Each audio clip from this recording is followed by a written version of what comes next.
मित्रों, आज हम जैव विविधता के संरक्षण के बारे में पढ़ेंगे। जैसा कि हम जानते हैं, जैव विविधता से अभिप्राय यह है कि जीवों में पाई जाने वाली विभिन्नताएं। जीवों में पाई जाने वाली विभिन्नताओं को हम ये कह सकते हैं कि एग्जाम्पल के लिए यदि हम एक वन की बात करें तो वन जो है या एक फॉरेस्ट जो है उसमें बहुत प्रकार के, एक ही प्रकार का वन नहीं पाया जाएगा। उसमें विभिन्न प्रकार के कुछ बड़े पादप होंगे, कुछ छोटे पादप होंगे, कुछ शाख होंगी, कुछ घासें होंगी। तो उन सब से मिलकर एक जंगल की हम कल्पना कर सकते हैं। और जंगल की कल्पना हम बिना जीव जंतुओं के नहीं कर सकते। तो किसी जंगल की जब हम कल्पना करते हैं तो उसमें कुछ शाकाहारी जीव हो सकते हैं, कुछ मांसाहारी जीव, कुछ स्कैवेंजर्स या फिर कुछ अपघटक जो हैं वो उस पर्टिकुलर एरिया में प्रेजेंट रहते हैं। तो कहने की बात तात्पर्य यह है कि किसी भी विशेष क्षेत्र में जितने भी प्रकार के जीव हैं, चाहे वो जो विभिन्न प्रकार के जीव हैं, उनको कुल मिलाकर हम कह सकते हैं जैव विविधता, जीवों में पाई जाने वाली विभिन्नता है।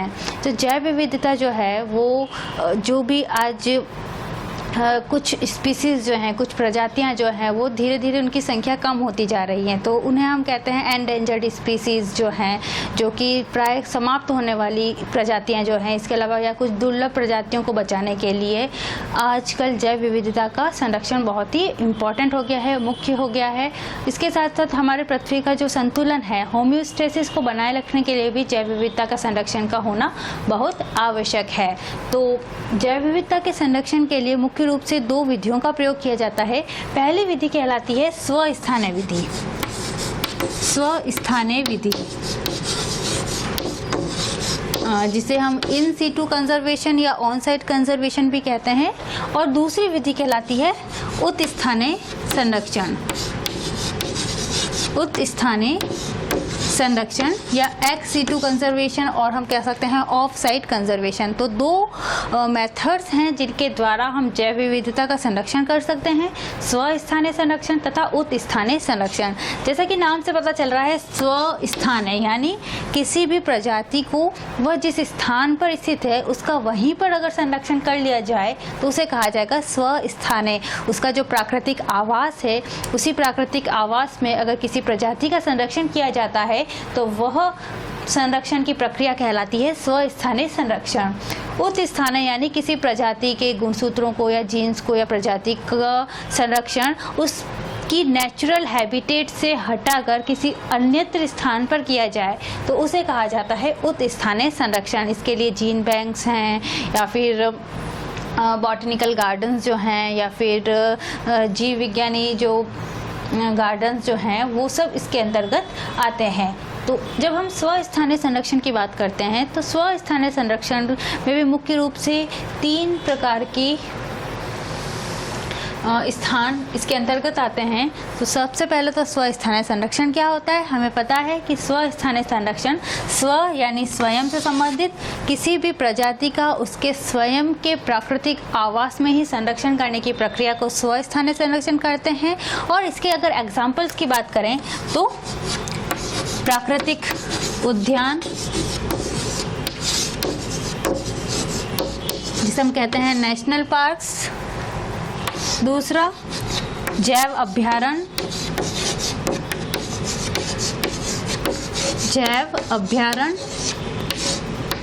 वाइल्ड लाइफ सेंचुरीज तथा बायोस्फीयर रिजर्व्स। तीसरा हो जाएगा जैव आरक्षित क्षेत्र।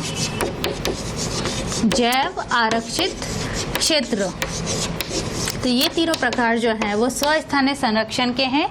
जैव विविधता का किस प्रकार से हम उसकी प्राकृतिक आवास में ही हम उसका संरक्षण करते हैं। तो जब हम प्राकृतिक उद्यानों की बात करते हैं तो प्राकृतिक उद्यान ऐसे संरक्षित क्षेत्र हैं जिनका मुख्य रूप से किसी भी एरिया को प्राकृतिक उद्यान घोषित करना है या फिर उसे जैव अभयारण्य घोषित करना है, ये कार्य होता है वहाँ की राज्य सरकार का। स्टेट गवर्नमेंट जो है वो डिक्लेयर करती है कि कोई भी एरिया वो नेशनल पार्क होगा या फिर वो जैव अभयारण्य या वाइल्ड लाइफ सेंचुरी होगी।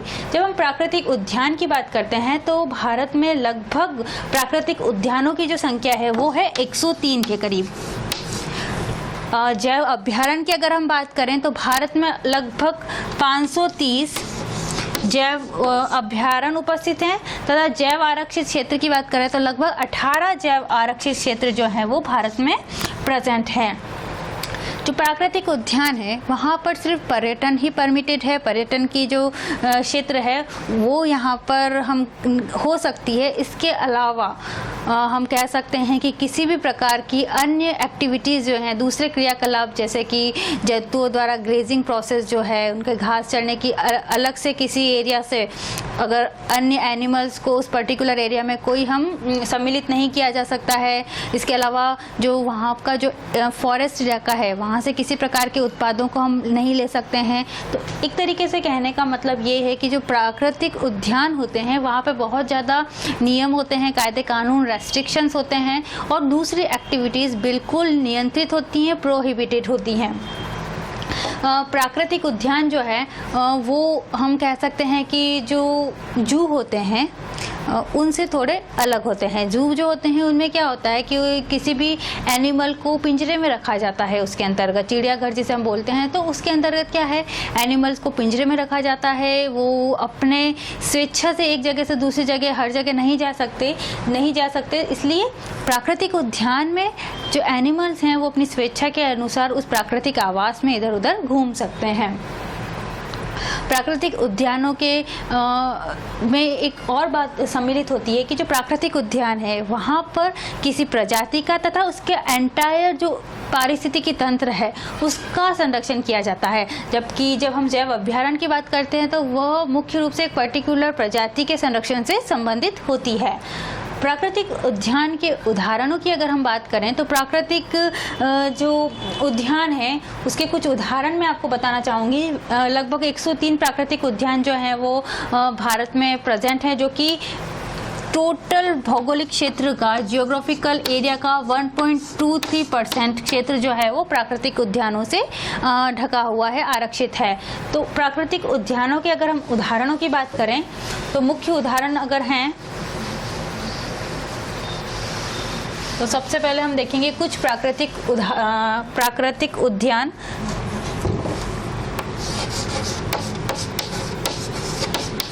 पहला हो जाएगा पेरियार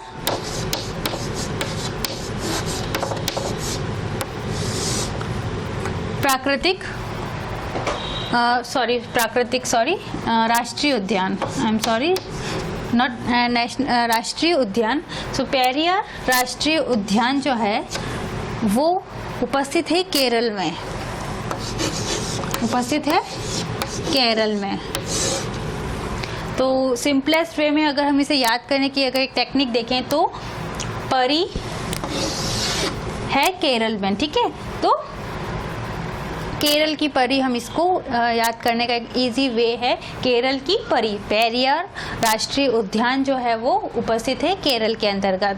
दूसरा राष्ट्रीय उद्यान केरल की परी जो कि बहुत साइलेंट है, हम इसे इस प्रकार से हम याद कर सकते हैं। तो साइलेंट वैली जो है वो भी केरल में उपस्थित है। तो फर्स्ट हो जाएगा पेरियार राष्ट्रीय उद्यान तथा साइलेंट वैली, दोनों जो हैं वो केरल में उपस्थित है। इसके अलावा कान्हा नेशनल पार्क और माधव नेशनल पार्क तथा तीसरा हो जाएगा ओमकार नेशनल पार्क। तो ये तीनों ही नाम जो हैं वो भारतीय समाज में हम गॉड के नाम है, भगवान के नाम है, हमारे ईश्वर देवताओं के नाम हैं। तो ये जो तीनों नाम हैं, इस नाम से संबंधित जो राष्ट्रीय उद्यान है कान्हा, माधव तथा ओमकार नेशनल पार्क जो है वो मध्य प्रदेश में स्थित है। एक हो जाएगा Omkar national park, Kanha national park तथा माधव नेशनल पार्क। कान्हा कृष्ण भगवान जी का नाम है, माधव भी कृष्ण भगवान जी का दूसरा नाम है तथा ओमकार शिव जी से संबंधित नाम है। तो ये तीनों ही प्रकार के जो भगवान से संबंधित हम कह सकते हैं जो राष्ट्रीय उद्यान है वो हो जाएंगे मध्य प्रदेश के अंतर्गत। और अगर हम एक जनरली इन तीनों को बांध दिया जाए, तीनों भगवानों को बांध दिया जाए तो क्या होगा, बांधव, हम उसको एक शब्द यूज कर सकते हैं। तो बांधव राष्ट्रीय उद्यान या बांधवगढ़ नेशनल पार्क जो है वो भी मध्य प्रदेश में ही उपस्थित है। तो Kanha national park, Madhav national park, Omkar national और बांधवगढ़ नेशनल पार्क जो है वो मुख्य रूप से मध्य प्रदेश में उपस्थित हैं। उसके बाद हम बात अगर करें Jim Corbett national park. Jim Corbett राष्ट्रीय उद्यान तथा गंगोत्री राष्ट्रीय उद्यान, ये दोनों राष्ट्रीय उद्यान जो है वो उत्तराखंड में उपस्थित हैं।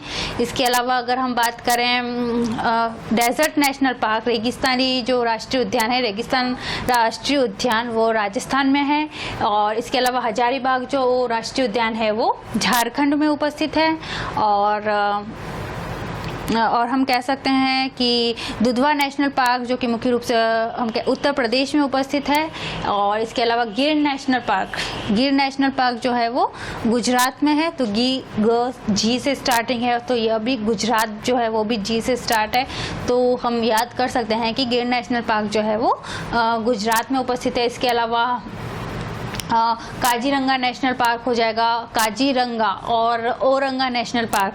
तो ये दोनों जो जिसके अंत में रंगा शब्द आ रहा है, तो काजीरंगा और औरंगा जो नेशनल पार्क हैं वो असम में स्थित हैं। तो ये कुछ नाम हो गए हैं राष्ट्रीय उद्यानों के जो कि भारत में प्रेजेंट हैं, लोकेटेड हैं। अब दूसरी हम जब बात करते हैं वाइल्ड लाइफ सेंचुरीज़ की, तो मैंने बताया कि लगभग 530 वाइल्ड लाइफ सेंचुरीज़ भारत में उपस्थित हैं। यहाँ पर मुख्य रूप से एक पर्टिकुलर कुछ स्पीसीज़ का कंजर्वेशन देखा जाता है। और यहाँ पर रेस्ट्रिक्शंस जो हैं वो नेशनल पार्क्स की तुलना में थोड़े कम होते हैं। यहाँ पे एनिमल्स की ग्रेजिंग जो है वो जनरली देखी जा सकती है। अगर वो किसी जीव को हार्म नहीं करते हैं, बिना नुकसान पहुंचाए, कुछ एक्टिविटीज़ जो हैं वो यहाँ पर हो सकती हैं। इसके अलावा कुछ फॉरेस्ट से कुछ प्रोडक्टिव जो मटीरियल्स हैं वो हम ऑब्टेन कर सकते हैं। हम अच्छी जो इमारती लकड़ी है उस एरिया से प्राप्त कर सकते हैं। तो ये सब चीज़ें जो होती हैं वो जैव biosphere we can say wildlife sanctuaries जो होती हैं, अभ्यारण्य जो हैं उनमें उपस्थित होते हैं। ये क्षेत्र थोड़े बड़े होते हैं। सरकार द्वारा इन पर आरक्षित जो स्टेट गवर्नमेंट होती है वो किसी क्षेत्र को ऐसा वाइल्ड लाइफ सेंचुरी जो है वो डिक्लेयर करती है। तो इसके जो अगर एग्जांपल्स हम करें तो सबसे पहले तो भरतपुर में जो केवलादेव राष्ट्रीय उद्यान है, या फिर हम उसको राष्ट्रीय अभ्यारण्य जो है, तो वह अभ्यारण्य भरतपुर में स्थित है, राजस्थान में। सरिस्का अभ्यारण्य जो है वो भी अलवर में, राजस्थान में उपस्थित है। चिल्का बर्ड सेंचुरी जो है वो उड़ीसा में उपस्थित है। इसके अलावा एक जो है हरियाणा में जो है वो है सुल्तानपुर, वो हरियाणा में उपस्थित है। तो ये सब कुछ नाम हैं उन वाइल्ड लाइफ सेंचुरीज़ के, अभ्यारण्यों के, जो कि भारत में उपस्थित हैं। और टोटल अगर हम देखें तो 530 अभ्यारण्य जो हैं वो भारत में उपस्थित हैं, जो कि कुल भौगोलिक क्षेत्र का लगभग 3.58% जो है वो कुल भौगोलिक क्षेत्र का आरक्षित है अभ्यारण्यों से। और उनमें भी सबसे ज़्यादा अगर हम देखें कि कहाँ पर ये क्षेत्र जो हैं वाइल्ड लाइफ सेंचुरीज पाई जाती हैं, तो अंडमान निकोबार द्वीप समूह में सर्वाधिक पाई जाती हैं। और अगर हम राज्यों की बात करें तो महाराष्ट्र राज्य में ये सर्वाधिक हैं, लगभग 40 अभ्यारण्य जो हैं वो महाराष्ट्र क्षेत्र में पाए जाते हैं। और 96 अभ्यारण्य जो हैं वो हम कह सकते हैं कि अंडमान निकोबार द्वीप समूह में उपस्थित हैं। तो ये तो हुई दूसरा प्रकार स्वस्थानीय संरक्षण का, जो कि है अभ्यारण्य। तीसरा है जैव आरक्षित क्षेत्र। जैव आरक्षित क्षेत्र जो है एक मल्टीपर्पज़ प्रोटेक्टिव एरिया है, जहाँ पर न केवल जीवों का संरक्षण होता है, उससे रिलेटेड कुछ जीवों के संरक्षण से रिलेटेड कुछ ट्रेनिंग्स होती है, एजुकेशनल अवेयरनेस वहाँ पे होती है। और वो पूरा जो एनवायरनमेंट होता है वो थोड़ा इको फ्रेंडली एनवायरनमेंट। और ये जो एरिया होते हैं, कई बायोस्फीयर रिजर्व्स या जैव आरक्षित क्षेत्र ऐसे क्षेत्र होते हैं जो कि जिनके अंदर कुछ नेशनल पार्क तथा कुछ अभ्यारण्य जो हैं वो इंक्लूड रहते हैं, उसके अंतर्गत आते हैं। तो बायोस्फीयर रिजर्व जो हैं या जैव आरक्षित क्षेत्र जो हैं वो भारत में टोटल हैं 18 जैव आरक्षित क्षेत्र। और नीलगिरी जैव आरक्षित क्षेत्र और सुंदरबन जैव आरक्षित क्षेत्र हो जाएगा। और तो ये कुछ नाम हैं जैव आरक्षित क्षेत्र के। इसके अलावा एक पंचमढ़ी जैव आरक्षित क्षेत्र है। तो ये पंचमढ़ी जो जैव आरक्षित क्षेत्र है उसके अंदर एक तो है नेशनल पार्क, एक राष्ट्रीय उद्यान उसमें सम्मिलित है, तथा 2 अभ्यारण्य उसके अंतर्गत सम्मिलित हैं। 2 अभ्यारण्य भी उस पर्टिकुलर क्षेत्र में, जो पंचमढ़ी जैव आरक्षित क्षेत्र की मैं बात कर रही हूँ, तो वो सम्मिलित है। सतपुरा राष्ट्रीय उद्यान तथा बोरा तथा पंचमढ़ी, ये 2 उसमें अभ्यारण्य जो हैं वो उपस्थित हैं। तो ये तीनों जो हैं वो उदाहरण हैं जब हम बात करते हैं किसी स्वस्थानीय संरक्षण की, कि किसी एनिमल का उसी क्षेत्र में संरक्षण कर दिया जाता है। अगर रेस्ट्रिक्शन की बात करें कि कहाँ पर सबसे ज़्यादा रेस्ट्रिक्शन होता है, कोई ओनली टूरिज्म परमिशन है, तो वो सिर्फ है नेशनल पार्क्स में, राष्ट्रीय उद्यान में। उससे कम रूल्स और रेगुलेशन हैं सेकंड वाले अभ्यारण्य में, और सबसे कम रूल्स रेगुलेशंस माने जाते हैं जैव आरक्षित क्षेत्र में। इसके अलावा एक एरिया होता है जिसे हम कहते हैं कंजर्वेशन एरिया। जो संरक्षण क्षेत्र जो होता है वो ऐसा क्षेत्र होता है, माना कि अगर कोई क्षेत्र है, कोई एरिया है जहाँ पर कोई अभ्यारण्य स्थित है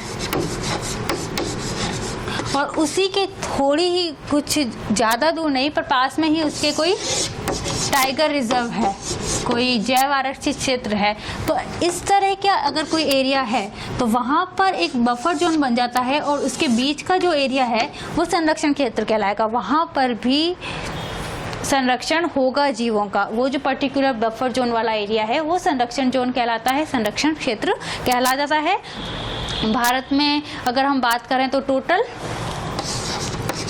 65 ऐसे जोन्स हैं, ऐसे एरिया, ऐसे बफर जोन्स हैं जहाँ पे जिन्हें कंजर्वेशन एरिया घोषित किया गया है। और उसमें भी सबसे ज़्यादा कंजर्वेशन एरिया जो है वो जम्मू एंड कश्मीर में है। लगभग 40 कंजर्वेशन एरिया जो है वो जम्मू एंड कश्मीर में प्रेजेंट हैं। तो ये सब बातें हुई स्वस्थानीय संरक्षण की। जब हम उत स्थानीय संरक्षण की बात करते हैं तो उत स्थानीय संरक्षण से अभिप्राय यह है कि जीवों का उनकी प्राकृतिक आवास से हटाकर किसी अन्य स्थान पर जब उनका संरक्षण किया जाता है तो उसे कहा जाता है उत स्थानीय संरक्षण। इसके उदाहरण हो जाएंगे जीन बैंक हो जाएंगे, और इसके अलावा वनस्पतिक उद्यान हो जाएंगे और जीव उद्यान हो जाएंगे, डीएनए बैंक, और एक क्रायो प्रिजर्वेशन जो है जर्मप्लाज्म मेथड जो है वो किया जाता है, जिसमें -196 डिग्री सेल्सियस पे तापमान पर जो जीन्स हैं उनको प्रिजर्व किया जाता है और लिक्विड नाइट्रोजन जो है द्रवित नाइट्रोजन के अंतर्गत रखा जाता है। तो ये सारे एग्जाम्पल्स हो जाएंगे उत स्थानीय संरक्षण के। तो ये जैव विविधता से के संरक्षण से संबंधित 2 विधियाँ थी, 2 मेथड्स थे, एक स्वस्थानीय संरक्षण तथा उत स्थानीय संरक्षण।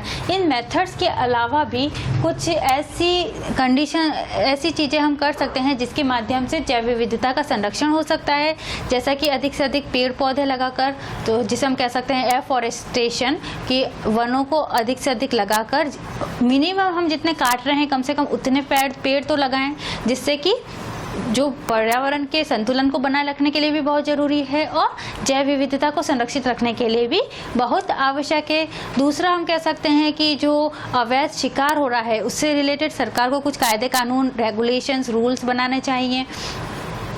इसके अलावा हम कह सकते हैं कि जंगलों में कई बार आग जो लग जाती है, तो जंगलों में आग लगने को रोकने के लिए, उसको कंट्रोल करने के लिए कुछ डिवाइसेस का निर्माण किया गया है जो कि पहले ही अलार्म कर देते हैं इस तरह की कंडीशंस को उत्पन्न होने का। तो इस तरह की डिवाइसेस का अधिक से अधिक उपयोग किया जाए। इसके अलावा चारागाहों पर जो ओवर ग्रेजिंग जो होती है उस पर नियंत्रण किया जाए। तो ये सारे जो मेथड्स हैं, इसके अलावा बड़े बड़े सेमिनार्स, प्रोग्राम्स किए जाए जिसके द्वारा लोगों को अधिक से अधिक जागरूक किया जाए जैव विविधता के संरक्षण के लिए। तो ये सभी मेथड्स हैं, ये सभी प्रक्रियाएं हैं जिनके माध्यम से हम जैव विविधता को संरक्षित रख सकते हैं। धन्यवाद।